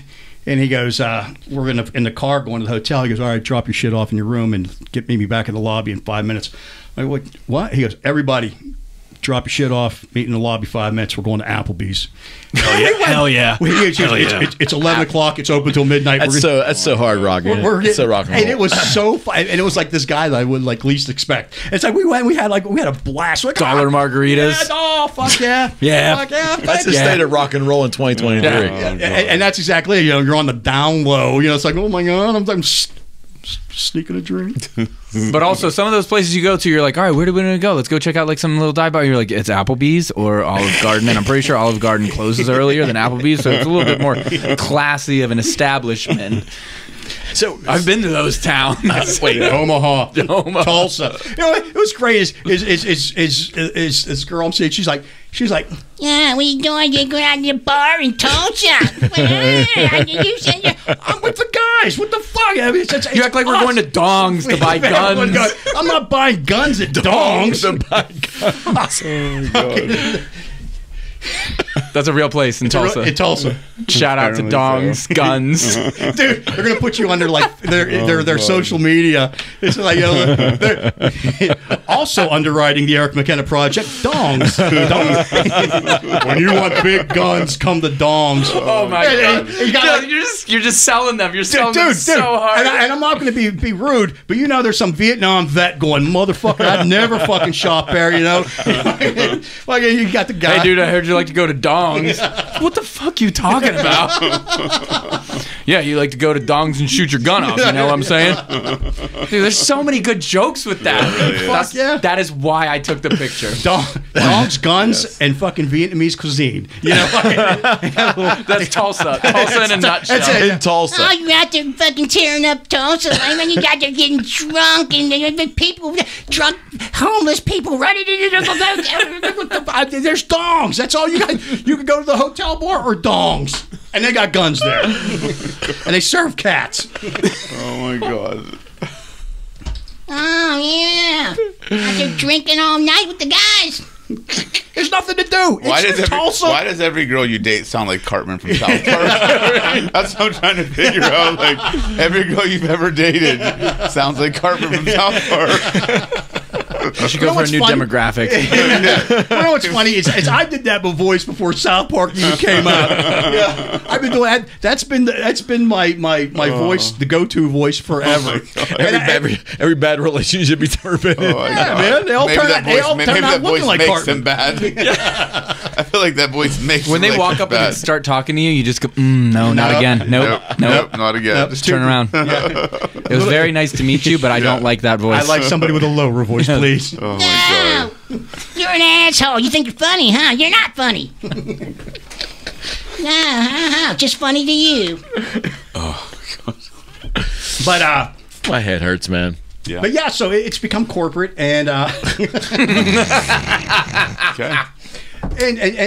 But I still try to have fun and have a good time and be silly but I mean like back with Zach, we were drunk maniacs and it was about having fun, you know. And I said that to a rock star one time, and I'm not naming names, and but they put me in charge of this guy, and I said, hey man, go take care of this guy. And I'm like, dude, fuck, you know. What about, you know, we're on the show. No, just make sure he's got everything he needs. He's going to come do a song with us. It's all right, cool. So I went and took care of this guy, and the guy goes, you know, I watch you. I'm like, I didn't even know he knew my name. He called me by my name. And he goes, you look like you have fun all the time. I'm like, yeah, man. Some people, you know, isn't that what we got in this business for? Some people do it for drugs. Some people do it for alcohol. Some people do it for chicks. I said, but ultimately we do it to have fun. Yeah. He's like, yeah. He goes, you know what? You're absolutely right. Next day, he got busted for going out buying heroin. And they're like, what did you say to him? I'm like, what the fuck? I said, just have Is that guy dead? Not that level. Yeah, of that fun. guy's dead. Okay, I know who that is. You know, I think I probably told the story before. He weighed about like 80 pounds. Yeah, but it's just like, it's like, what did you say to him? I'm like, I told him it's all about having fun, and that's what it was back then. It was fun. Now it's corporate, man. You gotta watch what you say. You could be fired at the drop of a hat. My favorite thing is everybody's like, we're gonna fire you. I'm like, go ahead. Yeah, please put me out of my misery. I've been on the road for 3 years straight. Since the fucking pandemic ended, I haven't been home. Please send me fucking home. And they go, okay, you called our bluff. And so don't let stuff like that happen again. So it's different. Well, a little bit. No, it's that. So that's when it went corporate. And but yeah, it's a little bit different than it was back then. You know, I mean, the job still gets done. So let me ask you this before we close this down. I read this article that apparently there is a study, Pew Research. I think that's legitimate, right? What's a study, Pew? He's like church. Yeah, that's what I'm thinking. Pew Research. Yeah, like, they do surveys like and laser cats. Stuff, yeah. Basically, what it is it was basically. Did you see the side eye he just gave us? He did. He was like, "Fuck you guys down there, fucking guys." No, rockstar life over here." Dude, we should drink more during the show. This is normal. That's how the show used to. That's how it started out. Oh, dude, we fucking started out with a bar and popcorn machines. Yeah, it was. Oh yeah, little koala bears hanging off the. It was weird. We're just trying to make it worth the wait yeah. to do this. The to thing get is, all the of us Pew together. research, I think, it said that Gen X is having less sex and putting less emphasis on sexual relationships and male-female relationships in general. Gen X or Gen Z? Gen Z, excuse me. Gen Z, I was Excuse gonna me. say, yeah, My apologies. Gen Z. Like, Wait, what is Gen? Wait, what's Gen X? Yeah, Gen X that's is me. us. That's us. Gen Z is like You're a Gen Z or X. Gen Z You're is X. Wait, what's a millennial? You probably. millennials. I think it's like early. But like is that a Gen X?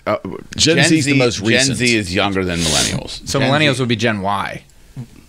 They don't. Well, sure. Y2Ks. They call. Yeah, I'll take that. millennials. Y2K. Yeah. They call them millennials. I know, but that's why you're I've a always wondered, millennial. like, why do I not get a Gen? You're a millennial. Like, fuck you, millennials. But Gen Z is, I think, like Gabe, like in their 20s, like Yeah, early They're 20s. Yeah. putting less emphasis on traditional relationships Who is? and the value of sex. Who is? Within Gen X their or Gen Z? lives. Gen Gen Z. Gen Zs? Z. Gen Zs. Gen Zs. They don't even know who the hell they are. I'm just telling you what I read. I'm just saying. You know, because I feel like some of them just.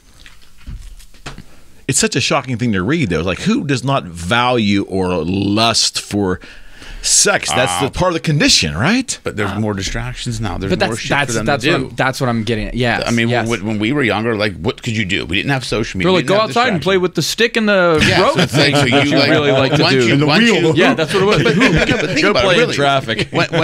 Once you got to an age where you discovered females, like that was the hunt. That was life. Like everything you did revolved around, as a man, it revolved around trying to find a female. Correct. Now it's like they can just go on TikTok and look at good looking females. Yeah. And they're distracted all the time. And there's so much other shit going on. And like Gabe was on this podcast and he said it's very hard to date because the way You have options out the gas. well, not even that. It's just the way some of the younger Gen Z women are. Like, they're so quick to cancel a guy. Like, you say one wrong thing and they, like, use social Right, media right. to basically try and destroy you. So it's like, they're like, Also, fuck this. I'm not going to deal with I heard this. they also just in general, like not guys, girls, anything, has like a long laundry list of like these are the things that I want out of a person that I'm going to have a relationship with, and it's like if you don't tick all these boxes, So very specific love expectations. So it's like, what? Well, why would I bother? We wouldn't make it, Fred. I mean, We wouldn't make it. I don't make it now anyway. I didn't make it with Gen whatever I am. Fucking not even Gen but I X. do know that there's like people that I know who are that age, and they're really good at like, let's say the thing that they do. I can't name names or anything like that. Like from a focus standpoint. Yes, and they're like amazing at it, and we're like, dude, this kid is super good at this thing that he does right now, and we're like, but he's also only, I think he's like 14, 15, and I'm like, but when he turns like, let's even say 18 to like 21, when he starts drinking, and there's like girls in the, and you like, you're not going to be as good at this focus because it's like, you know, Exactly. I train jujitsu. I get to do it maybe once every 2 months if I'm lucky, and then like I'll go hard for a bit, and then when I can't because I have other priorities, those other priorities take precedence. But there's some people like they can just focus 24/7 on that. They're going to be way fucking better than me, but also they have no other responsibilities. One of the still. So like, why would they want to add those responsibilities when they're already doing the thing that's fun? Yep. Okay. And that was the thing with me is I was never a great guitar player. But Me neither. I was never into a relation. You know what I was in for? The perfect guitar. I want. That's what my focus was. As I was not distracted because I knew, and this is no joke, that I needed to be in the business that I did, and it wasn't a guitar. I got lucky. So I said I became more famous as a guitar tech as I would have been a bass player. But my focus, even as a kid in high school, wasn't chicks. It was making it The instrument, yeah. make it in the music industry. I think everybody finds their focus, but I think to I would hope. I was fanatical about it. I would hope. But to your point, I think there is some validity to it where they're checking off this list of things, and I think that generation has a warped sense of reality. Even some millennials are like that. Like you're not gonna, you can't have it all. Yeah. You can't be like we were talking before. Like you can't have it all. You can't. But they want to wait for it all. But you're never. There's no such thing. Totally get that there's never such thing of having it all. But they want to. They think it's coming. That's the thing. But that's the thing. Like you have to. Like, so if I get in the relationship with them, I might miss out on that. I completely But I've agree. also spent like 6 years working with them. But like this comes along, and that's also what's the divorce rate these days? Yep. Yeah. Well, actually, I've heard the divorce rate has went down. Actually. Yeah, after it like Yeah. But no one's getting Yeah. married either. Well, that's the other thing Also too. true. And because again, I think because of social media and technology, people see the highlight reels of everybody's life. So they think there's perfection out there. I can have it all. This The illusion person, of the perfection. illusion of perfection. When it's not. Like if you want to get to a level of success in life, it takes sacrifice. You're gonna have to give up shit. Like you can't have it all. But you just can't. There's no like. Think about like how successful you are. Like, but you're away from your kids a lot, right? You travel. Like same thing here. Like I can't do everything. I can't be everything. So it's you have to understand. Like, and I try and explain that to my son. Like when you get into life and you choose a path, there's no such thing as perfection. Like pursue excellence. Pursue excellence. Like, and it's don't wait. Like, because there's never a perfect time. Exactly. You're never like there's never going to be the perfect relationships comes along. You can make a relationship perfect. Yeah. But you have to take the chance. If you sit you have around to build and wait, it. And I think that's the biggest thing that a lot of them are like, that's really hard to build because it's like, they all don't right. want to do the hard work. That's the problem. They're an instant gratification life. Yes. Hey, if you start working, I mean, I say that to like my own kids. I'm like, hey, like, listen, if you started playing guitar now, you might suck and you're going to suck and you're going to suck real bad and you're going to suck for a long time. But guess what? In like a year, you're going to be better than me. Yeah. I play guitar. I don't ever call myself a guitar player. I don't call myself a guitarist. I call myself a guitar player. I'm like, I suck at guitar. Big difference, yeah. But Yep. I play in bands and I get to tour and I'm like, I suck at guitar, but I'm good enough and I play it enough that like I can get away with what I do. Of course. That's half of the famous rock stars. But I'm like, but if you put in the work, that's it. That is life, and that's where I think that Gen Z is missing. Because you're right, Fred. It's instant gratification. Like, anything you want in life takes patience, work, and effort. Like effort, consistency, and, like and time. Don't forget the time. Well, that's why the one of the best books out there is the Slight Edge, where it talks about like. It's not like people want to go to the gym for 6 hours and see results. Like you have to go to the gym for 6 months for 30 minutes a day and you'll see results. Right. It's the consistency over intensity. And that's what the generation, that Gen Z, they look at intensity over consistency. Where to me is like no relationship's perfect, right? You can have an intense relationship right off the bat and it's going to fall apart. And most are in the beginning. But if you're consistent with the way you treat one another and the effort you put in, you will build a perfect relationship, a perfect business, or as close to perfect as possible.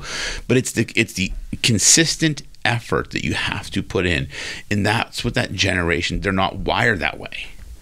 They were taught you're great, you're fucking awesome, you're special, yes, like that last place trophy, fuck yeah, let's put it on the fridge. It's like, but see, that was me. I got those too. Oh man. And you know who I blame? The fucking parents are the ones who gave us the damn trophies. Exactly. Yes. I'm like, fuck you guys. I don't like. Listen, when I moved out of my house, my parents were like, "Hey, I got all this stuff for you," and I was like, "Sick. What do you got?" And they're like, "Here's all your trophies." I was like, "I will literally take these 3." And I was like, this one's state champion. This one's like this. And I was like, these are the 3 that actually matter. All the rest of them are like, hey, you were in our league for the year. So like, congrats. You showed I don't up even every know. day. Like, we could have won that league that year. We could have lost that league that year, but we got the same trophies. Yes. I'm like, I don't blame you for it. Like, sick. Yeah. Well, hey, cool. I participated in now. that. They'll give kids awards for attendance. Yeah. Like, you have perfect attendance. Well, I feel like you're supposed to go to school. Like, right? You're supposed to go to school. And like, if we're rewarding kids. I mean, but here's the other thing is that rewarding for attendance in general is like a bad thing. It's just like, yo, when your kid's fucking sick and he shows up for school and he gets my kid sick, I'm like, fuck you. Right. Well, It's like, fuck your attendance award. I hate you. So if I see some kid with an attendance award, I'm like, that kid's a fucking, their parents are a dick. I'm sorry. Your kid probably came to school with COVID and gave me fucking COVID. Now we're all sorry, hot, but like sweaty that's and shitting ourselves. This is bullshit. like when my actually I think Noah, my oldest, this morning, like he didn't feel good, and I was like, hey bud, like you all right? And Well, he yeah, was same like, thing. no, She and I was stayed like, hey, it's cool. It's Friday. Like, stay home. That's what Melina He's also did just today. having like a rough time, and I'm like, dude, take a day off. Yeah, exactly. Like, relax. Yeah. There's no need. Like, it's fucking high school. I don't really give a shit. So Don't tell your kids. I'm like, that. the difference that you're gonna miss one day of school and miss something, very slim. Very simple. Yeah, So exactly. does that go back to that whole, because I honestly believe this, that millennials, and I would definitely say a portion of Gen Xers as well, we've raised our kids in a way that they've either become our trophies or they are our trophies, or what their achievements are somehow our skewed thinking are a reflection of us. And I don't think my parents' generation, the baby boomers and beyond, I don't think they raised their kids generally like that. But I think starting with Gen X, moving on, I think that we show more. We're using our children. I think we're using our children more as a tool for adulation reflected on us. But that's go look at their social media. Meet a parent, go to their social media, look at it. Say like, oh shit, you literally have shown off your kid for the past fucking 10 weeks on whatever they do. Sick. But like, yeah. But it's true. It's like, if my kid did something great, like, yeah, I want to praise him for it. But I'm not gonna like flaunt you off and be like, and then move on. Yeah, like, no, my kids don't define me. No, not at all. Bingo, that's it. My Bingo. job as a parent Bingo. is to raise my children to be more successful than me. I want that. Yeah, exactly. I'm like, I want you to outdo whatever. Exactly. But I feel like there's a big like, show. If this was therapy and I'm sitting on a couch, I sit there and talk to you about it all day. But you know what I mean? I have like, a couch in my office, man. Come on over. I mean, like, it's just one of those things that I'm like, all right, I wanted to be successful on my own. Yeah. And now I want to see my kids be successful. And I'm like, I want to help set you up for success without giving it to you. That's yes.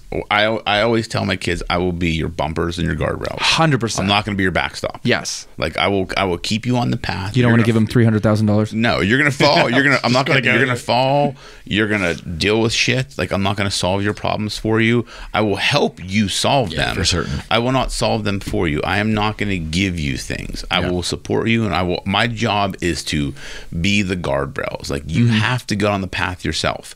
You have to go off a little bit and veer off and do dumb shit. And You gotta make fail. mistakes. You gotta fail. You have to. You absolutely have to. That's how you ensure success. Is the exactly. failures. Yeah. That's exactly right. And I feel like that's 100% where like I grew everything that I've done. Yeah. Is straight up off of my own failures. Absolutely, dude. So I'm like, I hate to say it, but like, bud, you're gonna fucking suck. Like it's guitar. Like you're gonna suck a guitar. Yeah. You're gonna grab it and you're gonna stand in front of somebody and somebody's definitely gonna be fucking better than you. Yeah. And it's gonna suck when they pick up the guitar and they're way better than you. Yeah. But just know that now you have a benchmark. Mm-hmm. Hit that benchmark next time. Yep. Exactly. I don't want to say work harder, but it's like, No, it's you know, I always say, like I always taught Gabe, like second place is the first loser. That does not mean you're a loser. That means someone outworked you or someone's better than you. Yeah. Those are two variables you can fix. So it's like you have to put in the work. The world will not hand you things. correct. Like you can have whatever you want in this world. I Correct. truly believe if you, like I've built, Especially today. yeah, like I built this firm from just an idea, like in 4 years, and we have 9 employees now. Like no one taught me how to do it. I just did it. So Right. it's, if I can do it, who's just a normal dude, anybody can do it. It's just you got to be willing to put in the time and the effort and fail. it's Fuck up and pick yourself back up. it's that when we're all standing in the gala and we're like, man, yeah, we don't fucking belong here. But the same thing is, we do. You absolutely do. We fucking do, because we got our spot in this spot. Both equations are absolutely correct. Yeah, exactly. 100%. Dude, when I'm walking down the stage, I'm like, You why felt am like I that. fucking- Yeah, why you is my said name that. up there? And like, why am I walking? You're like, holy shit, this is for me. I'm like, I was like a dickhead walking in this fashion show. I'm like, what am I supposed to do? I'm just gonna high five a bunch of people, but I'm like, why am I here? But like that's, and because even my wife, when Shanna said that, because when we were at your gala, she's like, I feel like I don't belong here. I was like, honey, I don't feel like I belong here. And then we sat there and talked to you. You're like, I don't feel like I belong here. And then you're like, do? who the fuck are all these people? I'm like, that. But the thing is, we all belong there Exactly. because we've all worked our ass off there. Exactly but we right. don't look at what we've done as like, Dude. I hate to say success, but it's like we're How all many successful. fucking times over the last 20 years have you said that? Yeah. He'd call me on the phone and goes, Yeah, I'm overlooking Maui right now. I'm over here at this band, Yeah. and tonight I'm going to get paid to like tune a guitar, and like I'm in Maui, and I got the next 2 days off. You're like, it's I don't- fucking How did I stupid. fucking get here? Like, Mm-hmm. I used to say because you earned it. Yeah. So both parts of the equation are true. But Like, it's- how did I get here? Because we're all humble and we don't Yeah. celebrate our success. And it sounds so silly, but Yeah. like, yeah. You just did it and you just got like that's what I think. There are days where I wake up and I'm like, what the fuck? It's definitely a reflection of humility that you can actually recognize Yeah. both sides of the equation are true. yeah. Well, to me, that's the biggest bit of comedy fucking ever. That is it makes me laugh every Yeah. day that fucking life is the way it turned out, and it's just funny. Yeah. Yeah, Yeah, I mean, I think the same way, man. It's life has a funny way. I mean, I look at when I started the firm. I shared an office with a lawyer. I paid $100 a month for a fucking like an internal office, and now I'm sitting like 4 years later in a corner office, and we pay $10,000 a month in rent. In 4 years, I'm like, what the fuck? I'm like, I don't. If someone asks me how I did, I'm like, I don't have any fucking idea. Yeah. I have no. Yep. But I there's did no it. blueprint. But you, on the other equation, you know exactly how you did it. I guess, yeah. Kind of. I mean, you just kind of just did the work. Like, Listen, I'll tell you when I'm sitting in Omaha, Nebraska, and having a beer at the Looking Glass, and I will be sitting across from one of my friends after we did a whole shoot, and I will go, fucking Omaha. And he'll literally go, fucking Omaha. And we'll be like, how the fuck do we get here? And it'll be By the most plane. genuine, like, Yeah. no, seriously, like, why the fuck are we here doing this job? Yep. But then we'll also be like, Catch out on fire. hell yeah. Catch that drink We'll on be fire like, for me. hell yeah. Hell yeah, let's And go. of course we're here. Yeah. Love it. Love Yeah. Like, we did this. Yeah. Like, Jens, I appreciate this very much. course. I know time's of the essence for all of you here tonight, but I appreciate the fact that you gave me this time. And I did keep it just under 2 hours. I did it Love right, it. right? Love it, man. But again, Fantastic. This was yeah. great. Hell, there's a lot more drinking to go on tonight. You got me started. Remember, kids, I don't drink. Don't drink So and wait, drive. Stay in school. Are you going back Stay on in the road school. I leave Monday. I get to go to Japan with Motley Crue? with Motley Crue, and then I get to go to Australia. And then guess what I get to do? After I leave Australia on the 14th, I fly straight back to Japan and do it all again with Limp Bizkit. So I go from Oh, the sick. 15th. That'll be awesome. We do Japan. But you know what's fun about Limp Bizkit? It's like, yeah, check it out. We fly back on the 15th. Well, we have 3 days off in Tokyo. And then we're going to have 2 couple shows in Tokyo. Then we have a couple more days off. Then we fly to Auckland. Have a couple days off. Motley Crue is like, get in, go to work. Yeah. Get the show done. Yeah. Business. But, so I'll be gone until December 9th. I was All like, right, if, so Safe if travel, you're in man. Japan and over the New Year's, that's where I'll be. I'll be playing over there in Tokyo for. Awesome. I leave the 26th. Wait, what? Really? Yeah, Look at you. Do tell. I gotta go play guitar I know. Nice, Wait, man. what?